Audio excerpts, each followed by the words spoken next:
Before we start, quick heads up. This episode is supported by New Norm, and they are one of the few brands that I actually felt aligned bringing onto the show.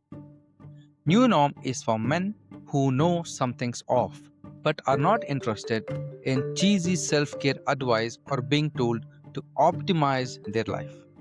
It's about redefining what self care actually means, having standards for yourself, taking care of your mental health seriously, and dropping a lot of outdated bullshit we were handed growing up.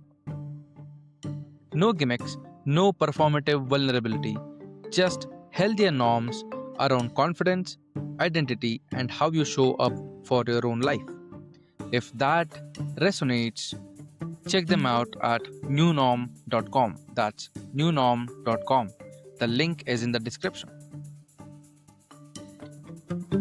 Hello and welcome back to another episode of The Sapient. Today we have Jack on the episode. Welcome, first of all, Jack. How are you doing? What's up? Thank you, sir, for having me. I enjoy meeting you. This is great. Appreciate it. Yeah. How is everything on your side of the pond,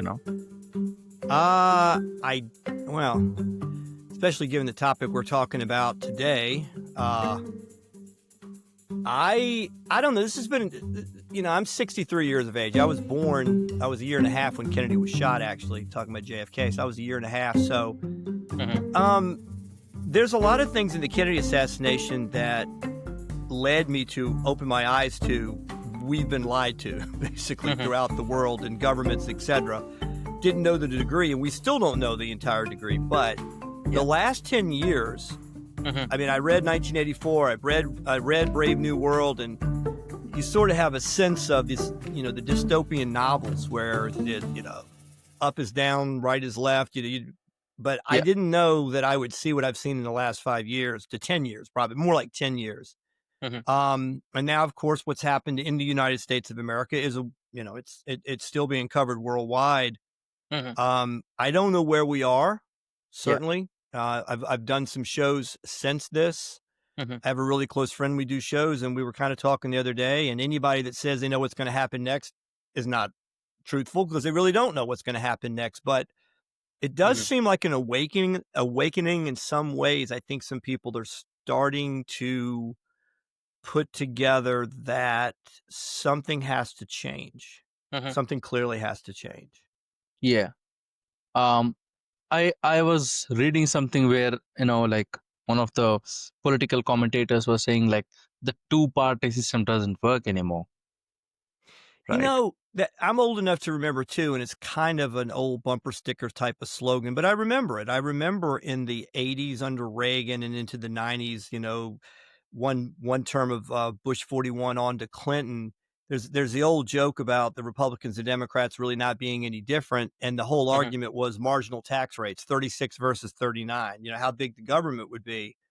But I don't think we ever thought that there was this level of animus between the parties, because, like I said, to some degree, now there is the argument that, this is a deep state argument. They are the same thing. They've always been the same thing. And I think there's a really good argument for that.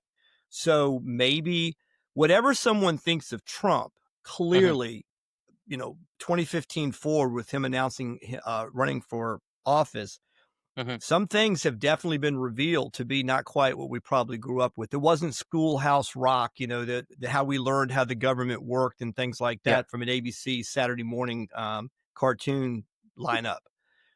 It's something else. And it's, but again, I find one of the eye openers to me as well was Eugene Jarecki came out with a documentary in 2004 called Why We Fight. And it was based in large part on the Frank Capra, who was a great, director of Hollywood motion pictures during the World War II era. So they did a training film for United States military personnel called Why We Fight. Why are we in this? So he took that title, and it's interesting. He opens with Eisenhower's farewell address in January of 61 from the White House, where he says, beware the military industrial complex. What does Oliver Stone open the movie JFK with? The same thing. And I've come through a lot of study to really find Eisenhower to be a very interesting character. I mean, a very interesting character. And you think about it in sort of we pretty much know the landscape of the colleges and where the politics are. Mhm. Eisenhower's not considered a great president. He's not considered a consequential figure. Mhm. However, during his time, pretty good economy, not a lot of nations lost to communism. He Mhm. comes in saying he'll get out of Korea, and he does in his first year in office. You can say that they just drew a line pretty much where they started, and Yeah. there was a truce. It's a Mhm. 70-year truce. But I mean, I think in fairness to Eisenhower, he was a pretty effective president, and he's Mhm. not considered, on the among the greats. But it is interesting that a Yeah. five-star general, a West Point graduate, supreme commander of Allied forces in Europe, supreme commander of NATO forces post-war, was saying, "We have Yeah. become what we have become. We're no longer the plowshares to swords and back. We're not turning our factories back into peacetime Yeah. manufacturer of Jeeps." And well, Jeeps was actually the military part. No, we're not going back to Ford pickups. We're Yeah. still making Mhm. things to sell war throughout the world. Yeah. And of course, that And is yeah. Go ahead. now it's like very apparent, right? Yeah. Well, another thing, I was watching a documentary where Eisenhower's son was interviewed along with his granddaughter, Mhm. and they both said from their proximity to Dwight David Eisenhower, they knew he was quite upset with Truman about the use of atomic weapons in World War Mhm. II, the dropping Mhm. of the bombs in Japan. Yeah. And he believed, apparently this is what he said, maybe behind the scenes, he thought Truman did it as a show to the Soviet Union. Yeah, we got these and we will use them. And he felt like a lot of innocent people suffered. Then the Yeah. comeback is always America would have lost hundreds of thousands of troops if they'd had to do a land invasion into Japan.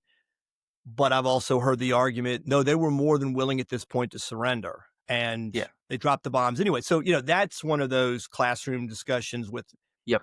professors in college, depending on their political stripe, that can argue that over and over. But apparently, Eisenhower was concerned Mhm. with the handling of the end that Truman did. Yeah. And then Truman comes up, April 12th, 45, when Roosevelt dies. He has no idea these weapons even exist. They never let him in on. I mean, so seriously, he takes over in Yeah. April, and by August he's dropping them. He doesn't even really know this is happening. They don't keep him in the Yeah. loop. Mhm. So it's all interesting there, but I do find Eisenhower to be a figure that I think probably needs a lot more examination, because maybe he was for him. And of course, when he said the famous "Beware the military-industrial complex," he wanted to bring Congress into it. Mhm. And the argument is, what I've read historians say, his handlers were like, "Come on, Ike, now you can't take on Congress too. Be careful now. Yeah. Don't go so far. Just Mhm. you can say military-industrial complex, but be careful with Congress, because Congress was in on it too." But clearly, the United States of America. I don't know if how familiar you are with him, but I am a big fan of Dave Smith. I'm very libertarian, I Mhm. guess, in my political views. I think the function of government should be very narrow, and I think it is the collective it's what we both have as a right, of Mhm. self-defense. So all that the collective can do is protect your individual rights against force and fraud from others. I mean, that's all it should do. But Dave Smith is a big libertarian voice here in the States. And he opens his show with, "If you want to know the United States' next enemy, see who we're funding now." I mean, that's literally a line from his opening. There is a Yeah. lot of history with that. Mhm. We have been caught clearly funding both sides of the same war. Yep. And, and I got a lot of friends that have served in the service, and I'm not one of those, but, they tell me a little bit about how we're looked at around the world. And I could Mhm. understand where well, I was a big fan of Ron Paul too, a Mhm. member of the Congress, military veteran from Mhm. Vietnam veteran, and a medical doctor. And he said, and it's a term used sometimes with the intelligence agencies, is blowback. You screw Mhm. around with other people around the world enough, Yeah. and enough people suffer and die, they hate you Yeah. for it. Yeah. They Yeah. hate you, and it's kind of like, Mhm. hey, well, maybe we shouldn't be screwing around with other people's lives. I mean, that's something we Yeah. shouldn't Just do. maybe. Yeah, Just exactly. And maybe. I don't think that, and then it's interesting. I did a show with a gentleman the other day. Mhm. Well, I did a show with Scott Horton, who's written a lot about this very thing. And it's funny how a lot of people will go back and say, George Washington, in his farewell address, what did he say? Mhm. Beware the entangling alliances with other countries. Stay the hell out of Mhm. Europe, because at that point it was France and England and what the Yeah. hell we needed to stay out of. And Washington was a pretty sharp guy, you know, and I think Mm-hmm. Washington was saying, Yeah. you might not want to screw around with these things. And Mm-hmm. we were pretty quiet, Yep. minus the Mexican-American War, which took place within the now continental Yeah. United States. Mm-hmm. It's not until Spain in 1898 that we really get into overseas wars or wars off the shore. Mm-hmm. Then World War I happens. Should we have been in? Not in. I say we, the Yeah. United States. And then World War II happens. So you have Yeah. all of these dynamics that then increase America's influence, but Mm-hmm. at what cost? Yeah. Even if you look at the current situation of NATO, right? Mm-hmm. Like it's an active, you know, situation where US is trying to push their big brother energy, where they're like, like, come to us, we'll handle you, right? Yeah, yeah. You know, it's interesting watching that dynamic. Again, I do think that one could say that Trump is a bull in the china shop. He's definitely a guy sometimes, maybe not the most articulate, et cetera, et cetera. But I do remember seeing the reaction several years ago. Mm-hmm. Tucker Carlson, and boy, Mm-hmm. he, Yep. all the conspiracies out there about him, right, left, upside down. But he did grow up in the suburbs of DC with Mm-hmm. connected people, very much connected to what we might think is a swamp, deep state, et cetera. And he made the point that Trump famously came out and said, "Hey, I thought the Soviet Union fell in the early 90s or 91. And why the hell do we still have NATO? Wasn't NATO's whole sole purpose to keep down, We, Russian yeah. aggression or Soviet aggression?" And Tucker Carlson said he was talking to a friend kind of in that apparatus, in the DC apparatus, the Beltway apparatus. And he goes, "Yeah, what about that?" The guy goes, "Shut up.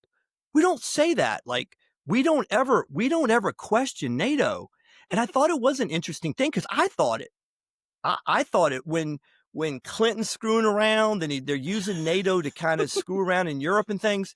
Even at that Yeah. point, I was thinking the same thing. Like, I thought the whole NATO alliance was about to Mm-hmm. tamp down Soviet aggression, communist expansion, et cetera. And then I thought, okay, so, and that's the whole Scott Horton book, Provoked, is about how these issues related to Russia, Ukraine, Mm-hmm. the whole thing with NATO is. Again, and I'm not a Yeah. policymaker and I'm not a walking expert on those matters, but it does seem Mm-hmm. like there's third rail topics you can't say in Yeah. America. You can't Yeah. say There are certain things that you cannot say, no.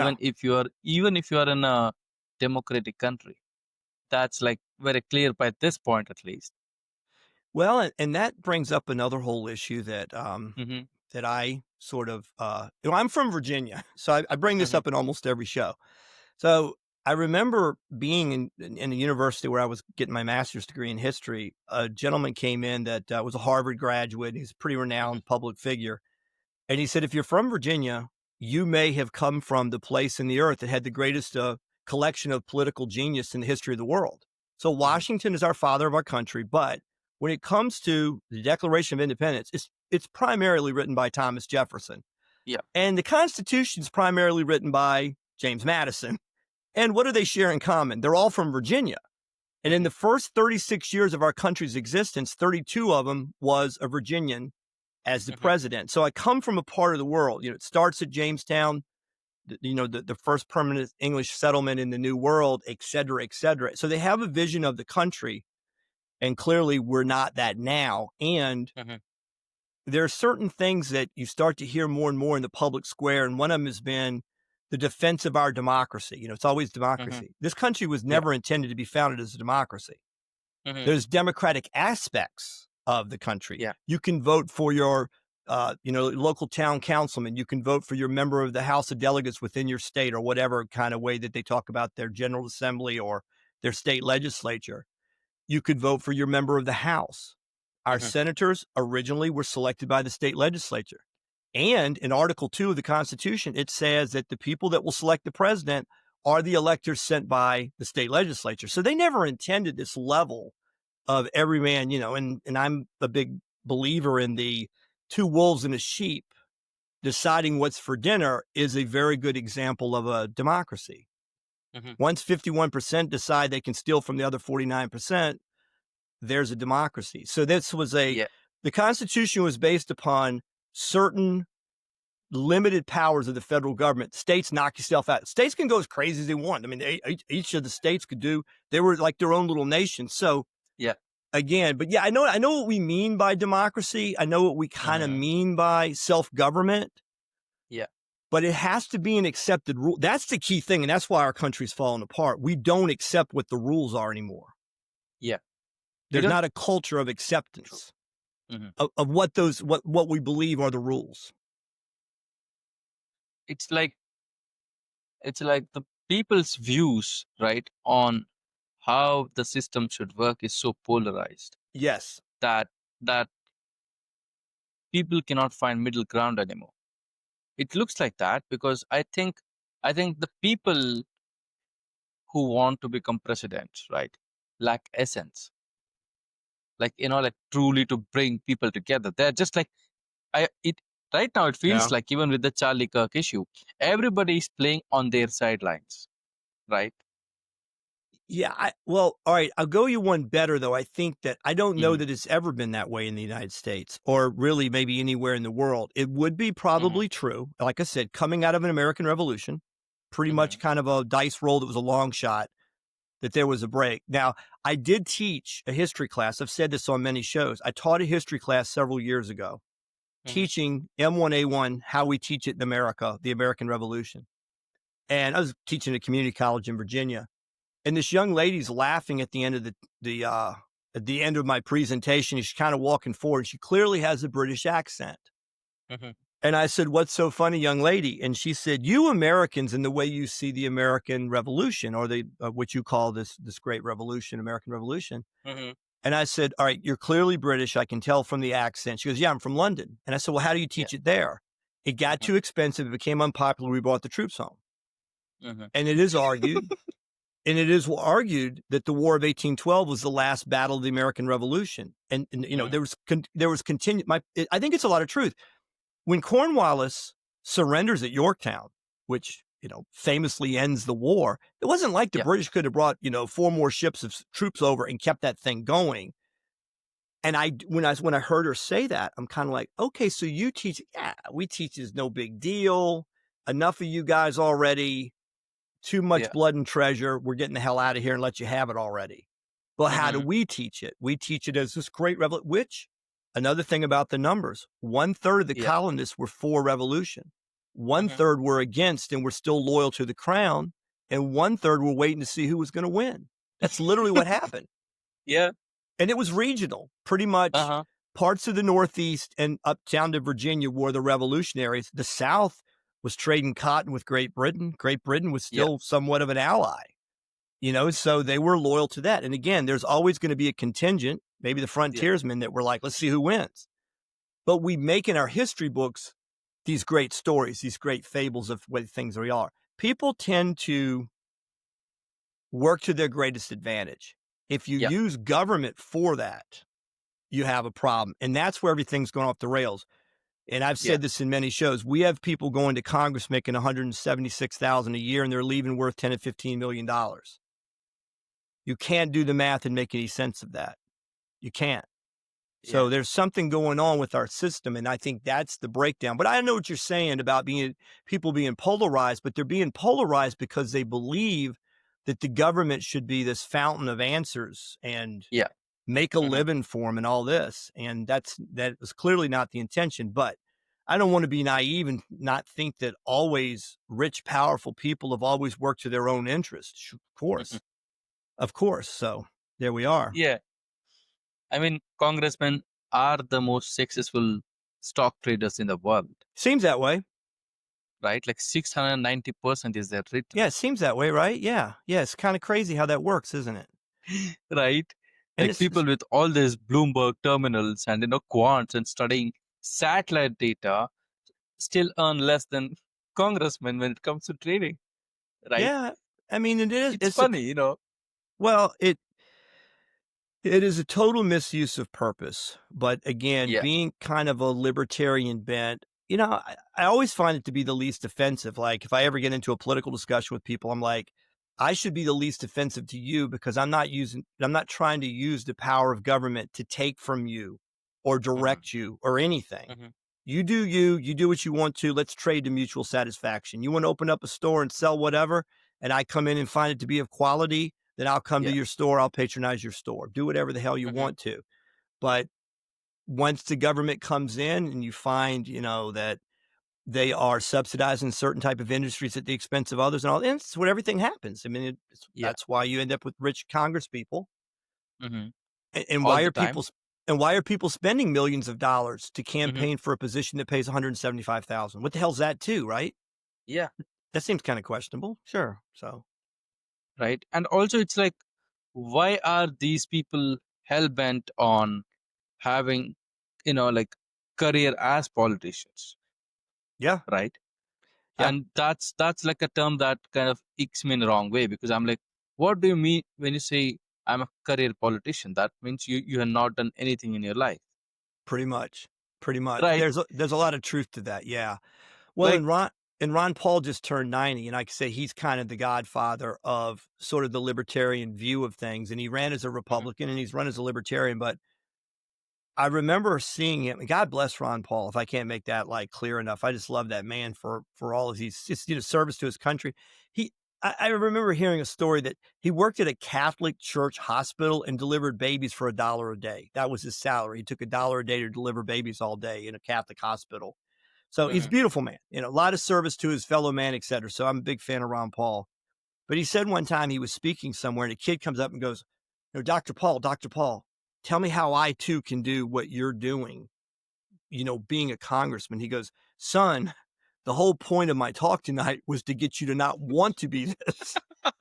That's what he said. He was like, it's like, no, I'm trying to discourage you. I want you to be successful in other areas. I'm going to Congress to try to do my part. And I believe that I'm trying to do my part to mhm, try to tamp down some of the corruption.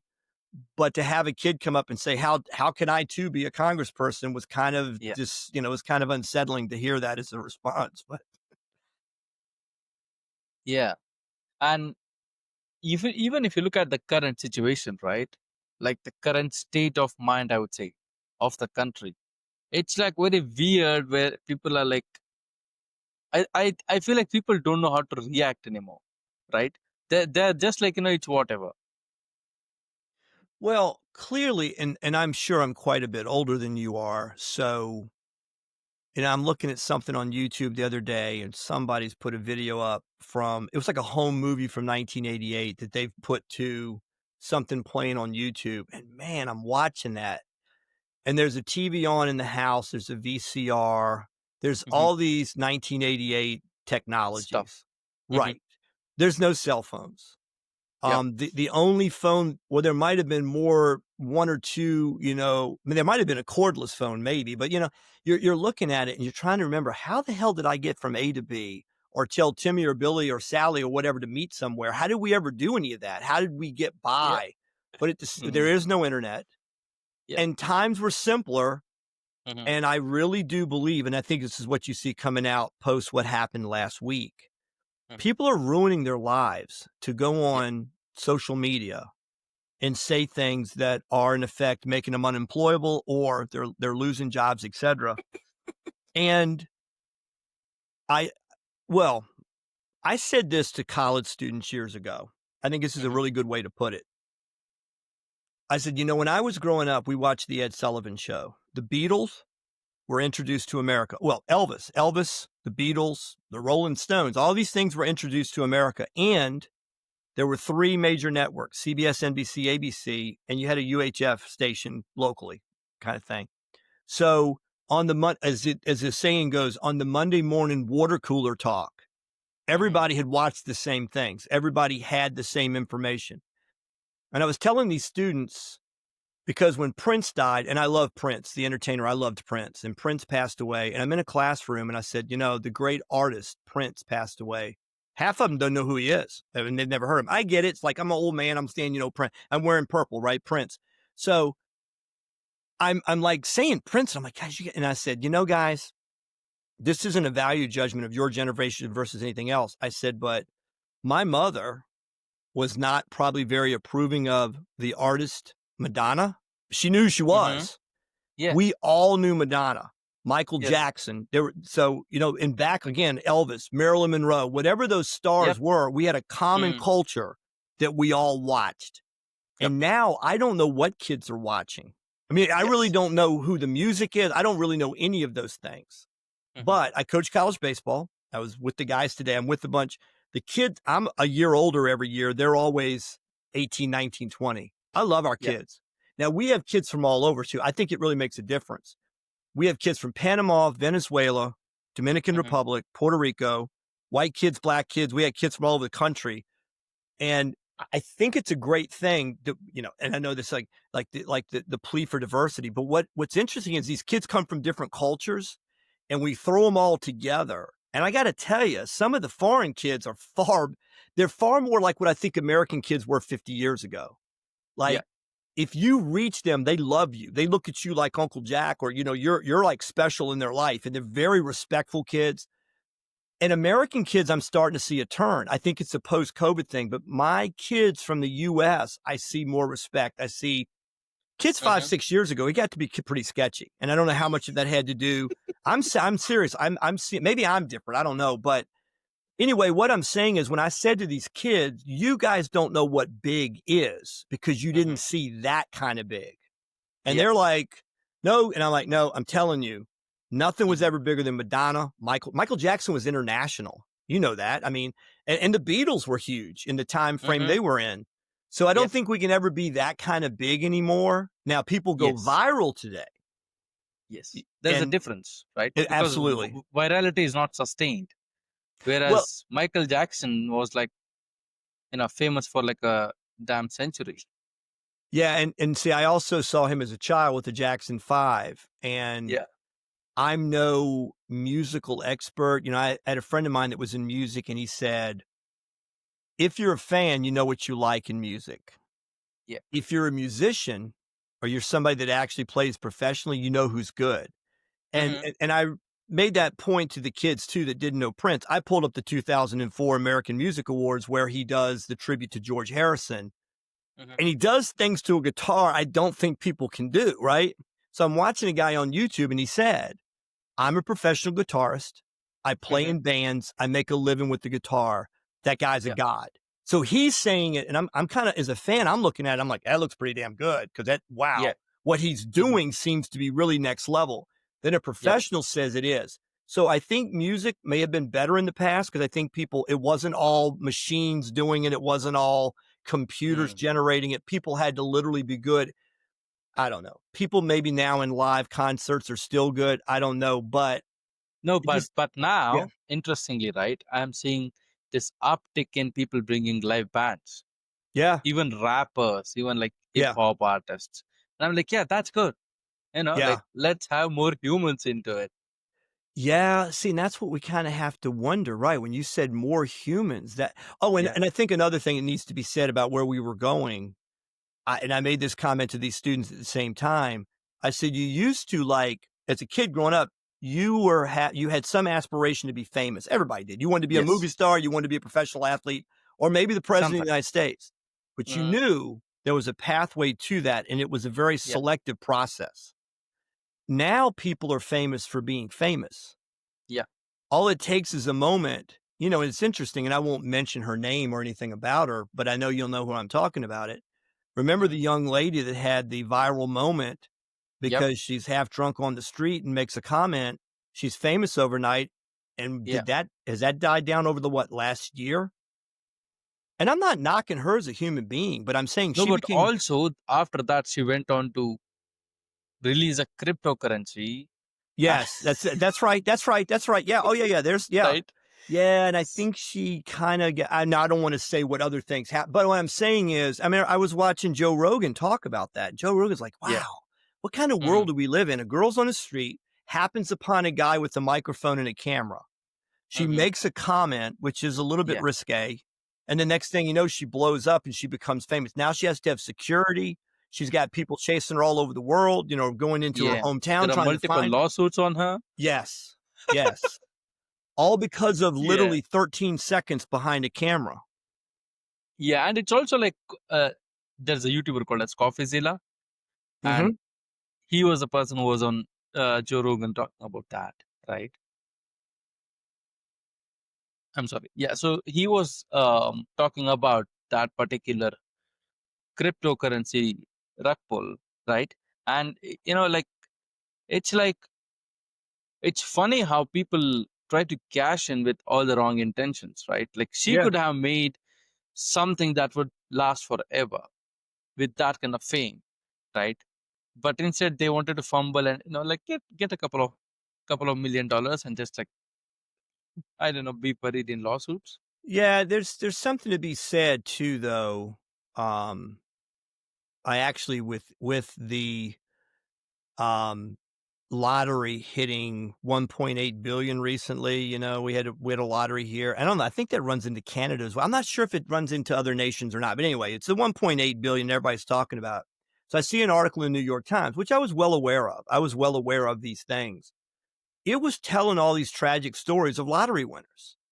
And Yeah. there's something to be said, and I'm saying it kind of from the, get rich quick viral hmm moment. Yep.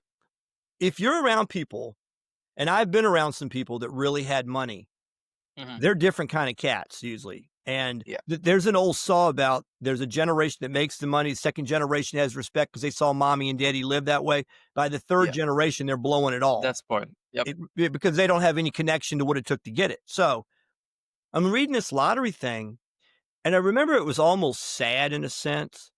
There was a couple that were 69, 70 years of age, and they won $372 million, right? And they were from a region of the US where all they'd ever known was really back-breaking work. And this guy's like 69, he's hmm still working.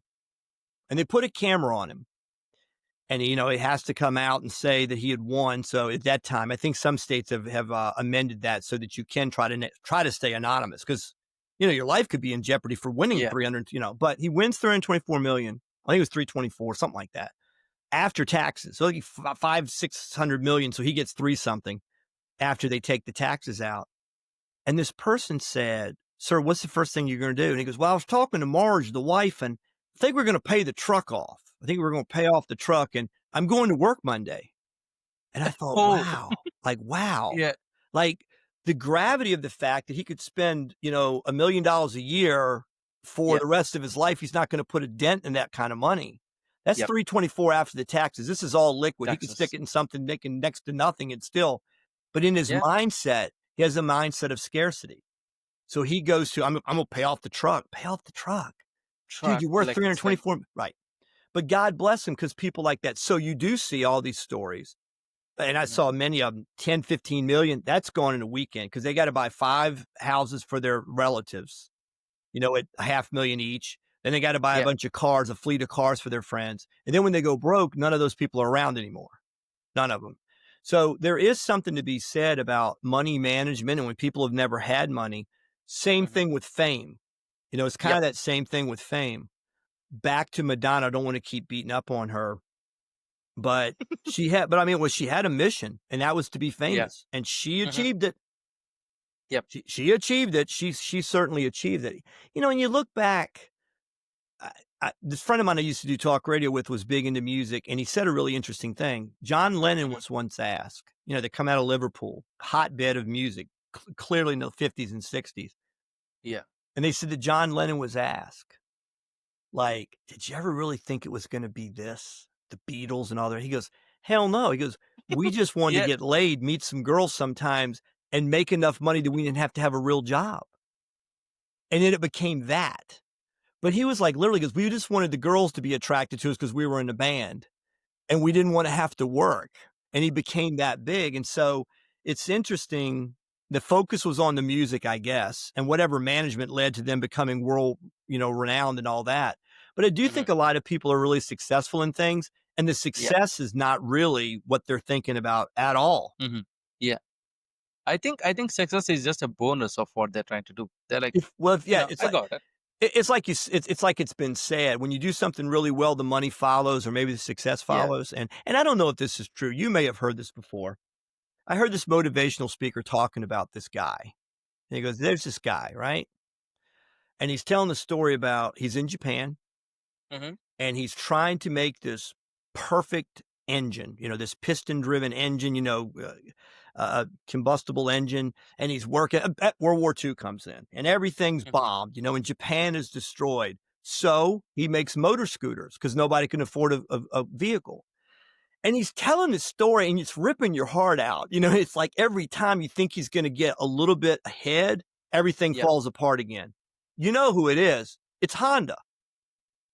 It's Honda. It's the Yeah. gentleman that starts Honda. So the motor scooter part became the two-wheel Mhm. line for a while because nobody could afford the vehicles. And the guy Vehicles. Yep. said he Mhm. died a pretty wealthy man. But Mhm. what his passion was making the engines. And Yep. no matter how many times his factory was destroyed, no matter the fact that a world war was in his backyard, no, he was gonna make his engines. And because he was Yep. working on his engines, he became somewhat successful. So he was always looking for an angle to do his passion. And he became Yep. Honda. I have an Acura right now. I've had nothing but Hondas and Acuras for years. I don't know if I should say that, right? But no, I love Mhm. Honda motor vehicles, right? And but that came from a guy with a lot of passion, Mhm. and he had to go through a lot to get there in the end. But hey, Yeah. it's a lot of people better off for it because they're great vehicles. Right. Yes. Yes. I think it was Joe Rogan who said like you had to be a little bit delusional to be successful, Yeah, I right? think so. I think so. Because Yeah. people are gonna go like, "What the fuck are you doing?" Yeah.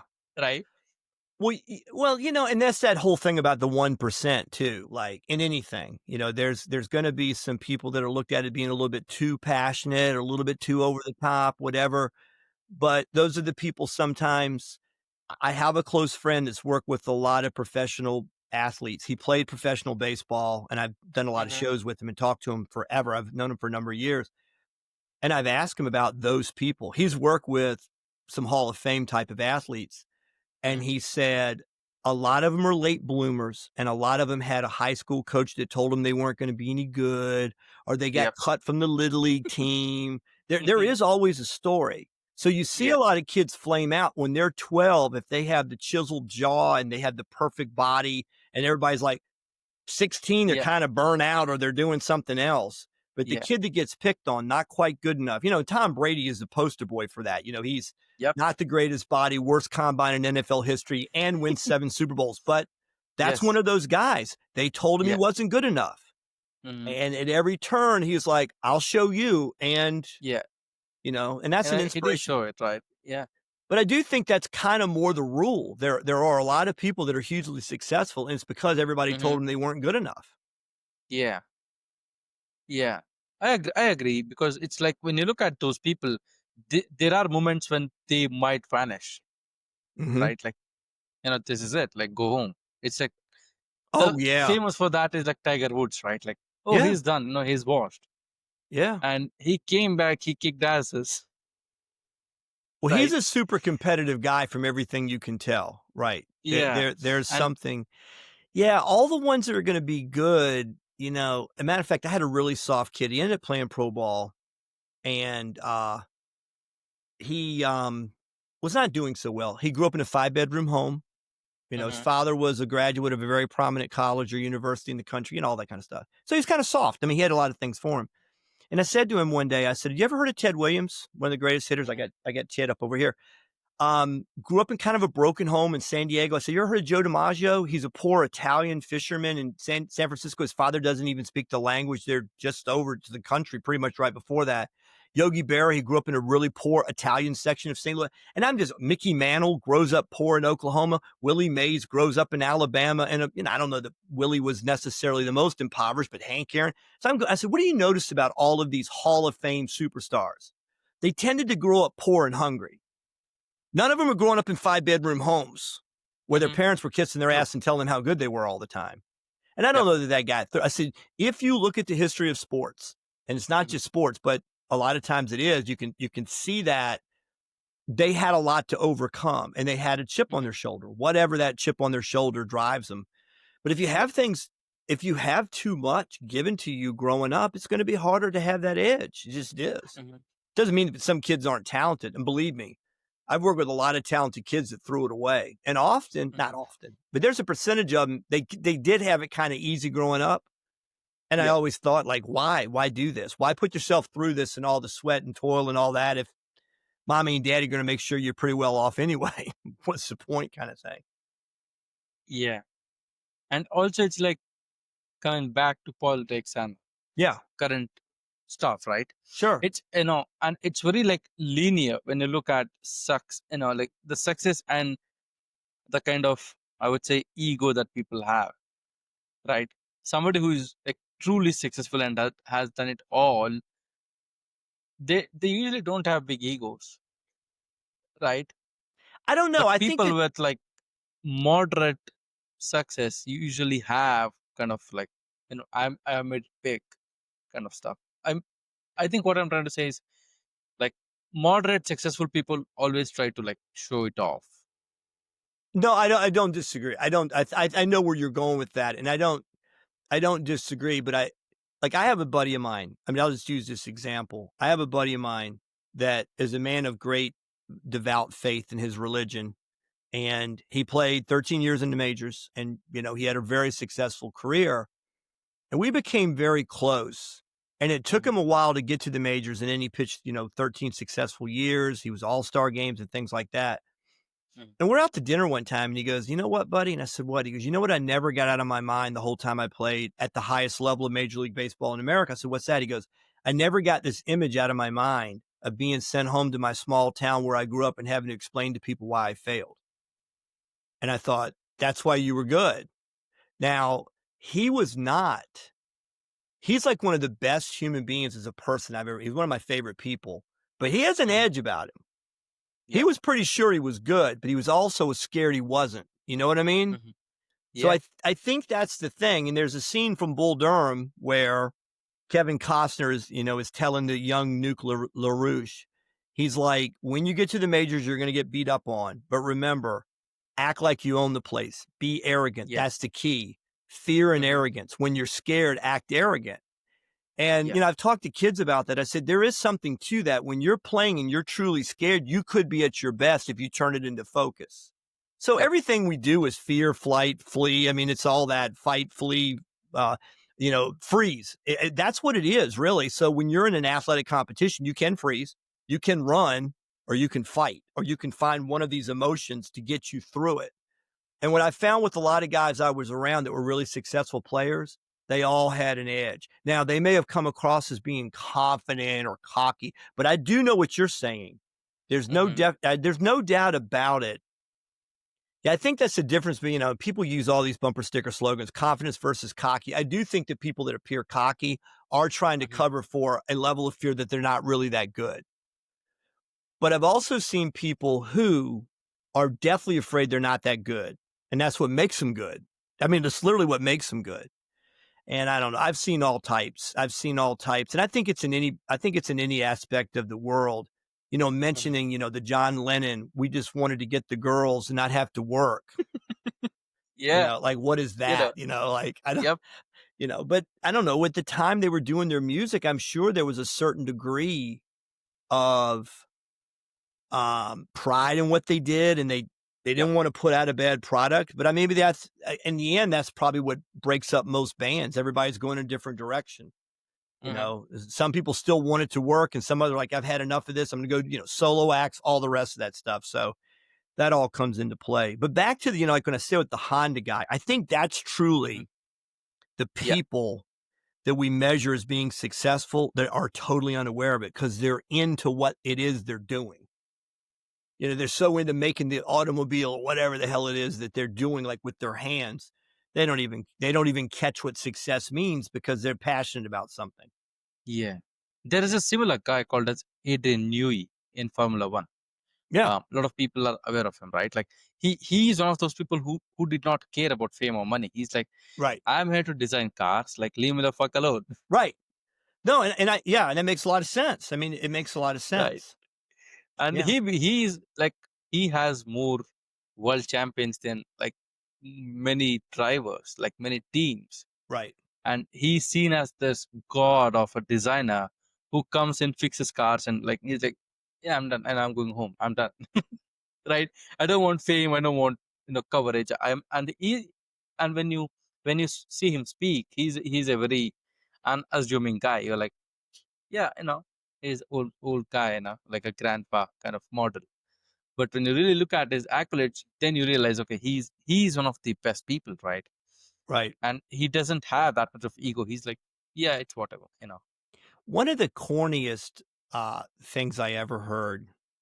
Oh, and I don't know that I don't think this could possibly be true, but who knows? But I remember seeing a motivational speaker give this talk, and he said, when you do study of human nature, the number one thing you could ever get is identical twins separated at birth.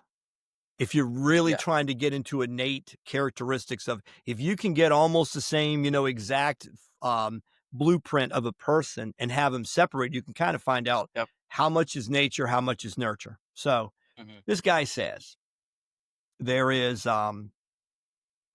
9-year-old twins, identical twins, and father's bad act towards mom basically puts them in an orphanage or puts them in some kind of state home. Eventually, people come on foster care, adoption, whatever, but they go two different directions.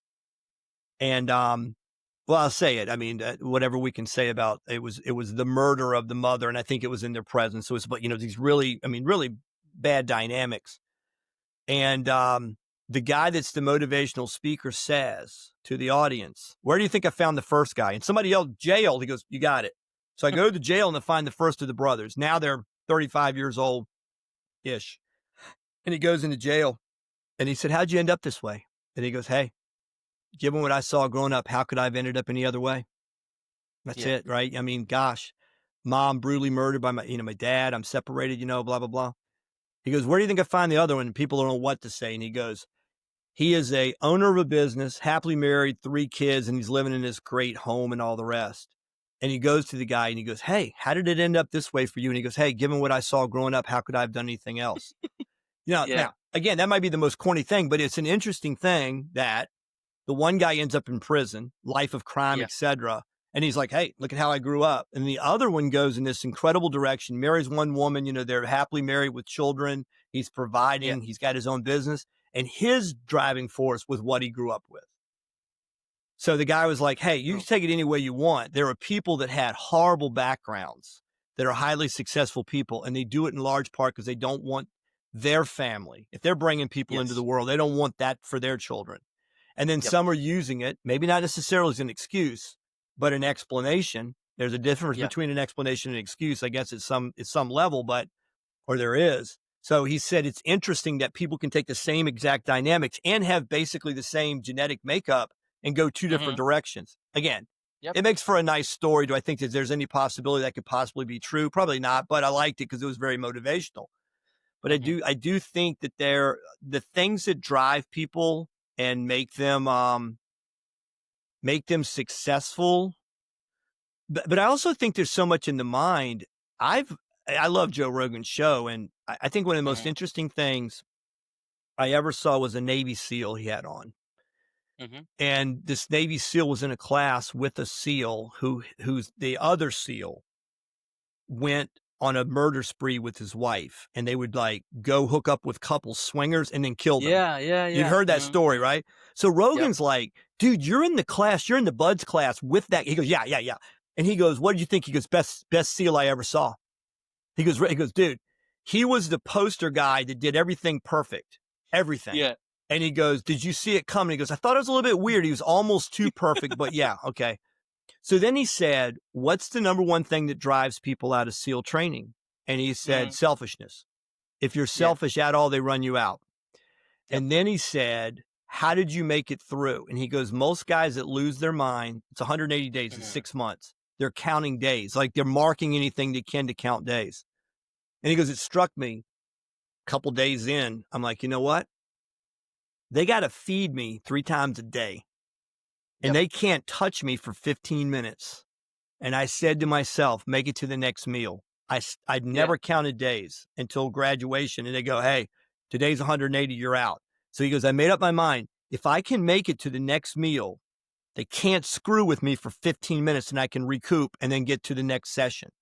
The guys that counted days would crap out sometimes with 47 days left, 14 days left. He goes, "But I kept saying, just make it to the next meal." Then he said, "The first time I'm in a firefight, there's 20 of us. And they start shooting for real at us. and all 20 survived. And he goes, and then I understood SEAL training. And Rogan's like, what was that? And he said, I was so concerned about keeping 19 other guys alive. I totally Yeah. disregarded my own safety. But the other 19 guys are doing the same thing to keep me alive. And because we were trained to not be selfish, the training, when the shooting started, we all survived because Yeah. none of us looked to survive on our own. We never looked to save our own skins. And I was Mhm. listening to this guy, and I'm like, wow, that's so fascinating. And then he kind of projects it into business, relationships, and the rest. What did you get from SEAL training? And this guy was clearly, obviously brilliant. And they're like, Yeah. why'd you do it? He goes, for kicks. Now, I don't want to discount that because a lot of people can probably remember the interview, but I remember it was kind of like, I wanted to see if I could do it kind of thing. Mhm. You know, it was a Yeah. big part of it. I wanted to see if I could do it. Yeah. And psychologically, people that would put themselves through for 180 days to do that kind of work, there's something going on that you want to prove, right? I mean, you know, it's Yeah. not for They everybody. got that. Yeah. Yeah. It's been like 50 minutes that we've been talking. Yeah. And, it's been a brilliant episode. If you ask my opinion. No, Um, I've had a blast. And do you want to know who shot JFK? You want to get into that now? I don't even care at this point of time. Yeah, I think we It's like kind of went another it's in the direction. past. We did kind of go another Right. direction. Yeah, but it was a delight to speak to you because you're one of those people whom I don't have to literally pull out your tongue, right? Like you have enough knowledge and you have enough expertise and experience in life where you can speak uh, as a normal human being, I as appreciate to that. a walking I've billboard. enjoyed you so much, man. You've been great. Yeah. So yeah, thank you so much for being here once again, Jack. And to the people listening, guys, this is the end of the episode. And Jack is also a podcaster. He has his own podcast, right? More to consider. And Yes. yes, and he's pretty famous. So all of his links will be in the description. Yeah. Go out, check him out, and show support to him. And until next episode, thank you so much. Take care. Bye bye.